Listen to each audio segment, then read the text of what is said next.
Leak صاحب پچھلے programme میں بھی اس ایک جو چل رہا ہے سلسلہ، آپ ایک سوال کا جواب دے رہے ہیں. آج ہم چاہیں گے کہ آپ اس سوال کو حتمی طور پہ شکل دے دیں. سوال یہ ہے، میں ناظرین کی یاد دہانی کے لیے میں اسے دوہرا بھی دیتا ہوں، اور جنہوں نے پہلے 2 پروگرامز نہیں دیکھے انہیں بھی پتہ چل جائے گا کہ کیا بات ہو رہی ہے. وہ یہ ہے کہ ایک ہمارے ویور ہیں، انہوں نے ہمیں سوال بھیجا تھا. سوال کیا بھیجا تھا؟ اعتراض کیا تھا کہ جو حضرت اقدس مسیح علیہ السلام نے یہ فرمایا ہے کہ صلیب پہ جس کو موت آئے وہ لعنتی کی موت مرتا تھا تب اس وقت کے مطابق، تو وہ یہ کہتے ہیں کہ یہ کسی یہودی لٹریچر میں یا بائبل میں کہیں یہ ذکر نہیں ملتا کہ صلیب پہ. تو اگر کچھ آپ آج ہم انشاءاللہ تھریش آؤٹ کریں گے اور پوری تفصیل سے اس کا جواب دیں گے 5-7 منٹ میں. زیادہ وقت تو نہیں ہوتا لیکن مختصراً اس کا پورا جواب دے دیں گے. اگر ہمارے ناظرین پچھلے ہمارے جواب سنتے رہے ہیں تو کافی حد تک باتیں بعض بتائی جا چکی ہیں اور دہرائی جا چکی ہیں. معترض کا چیلنج ہے، یہ بار بار یہ بات کرتے ہیں کہ یہودی تاریخ اور بائبل سے لفظ صلیب اور صلیب پر لعنتی موت کا ثبوت دیں. یہ بائبل ہمارے سامنے پڑی ہے. اب اور پھر یہ مزید یہ کہتے ہیں کہ یہ دلیل مرزا صاحب نے اپنا راستہ صاف کرنے کے لیے دی ہے اور آپ بلا وجہ نعوذ باللہ دھوکے سے یہ ثابت کرنے کی کوشش کر رہے ہیں کہ حضرت مسیح ناصری علیہ السلام یہود کے ہاتھوں صلیب پر لٹکائے جانے کی وجہ سے لعنتی قرار پا سکتے تھے وغیرہ وغیرہ. اب ہمارا نیز اس پہ مزید اعتراض یہ اٹھاتے ہیں کہ یہ تاثر دینا چاہتے ہیں یہ صاحب کہ حضرت بانی سلسلہ احمدیہ کو اپنی صداقت ثابت کرنے کے لیے جب کوئی بھی دلیل نہیں ملی تو استثناء 21/23 کا سہارا لے کر غلط نتیجے نکالنے کی کوشش کی، اور چونکہ بائبل اس کی تائید نہیں کرتی لہٰذا ثابت ہوا، اور نتیجہ دیکھیں کیا نکال رہے ہیں، لہٰذا ثابت ہوا کہ حضرت مسیح ناصری علیہ السلام آسمان پر زندہ اٹھا لیے گئے. اور جب مسیح ناصری علیہ السلام زندہ آسمان پر بیٹھے ہیں اور آخری زمانے میں آئیں گے تو نتیجہ نکلا کہ مرزا صاحب جھوٹے ہیں. اب جواب ہمارا بعض باتیں جیسے میں نے عرض کی ہم پہلے بھی کہہ چکے ہیں.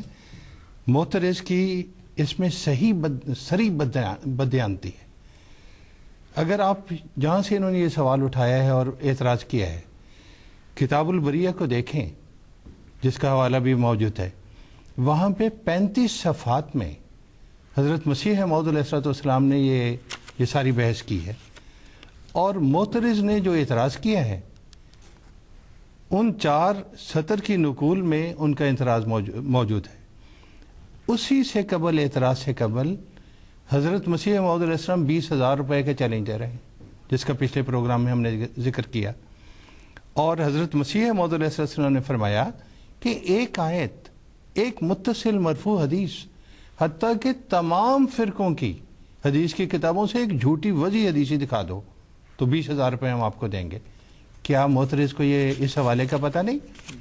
ایک صفحہ پہلے یہ ساری بات بیان ہو رہی ہے اور یہ اس ساری بات کو اس سے صرف نظر کر کے اور پھر اعتراض کرنے کی کوشش کر رہے ہیں.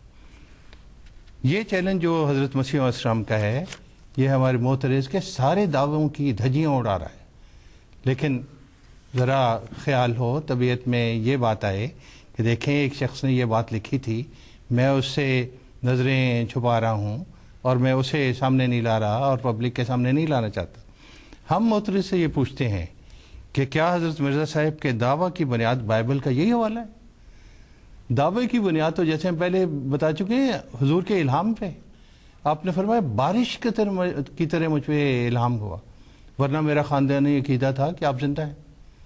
اور اس الہام کے بعد پھر میں نے سارا قرآن کریم، حدیثیں وغیرہ، عربوں کا قدیم جدید سارا کلام دیکھا اور پھر حضور نے فرمایا کہ میں اس نتیجے پہ پہنچا کہ حضرت عیسیٰ علیہ السلام وفات پا چکے ہیں. حضرت مسیح موعود علیہ السلام کے دعوے کی بنیاد قرآن کریم ہے، سنت ہے، حدیث ہے، تاریخ ہے، عہد نامہ قدیم اور جدید ہے، کتب طب ہیں اور معقولی دلائل ہیں، یعنی جن سے آپ نے حضرت مسیح ناصری علیہ السلام کی وفات ثابت کی اور پھر اپنے دعوے کی بنیاد رکھی ہے.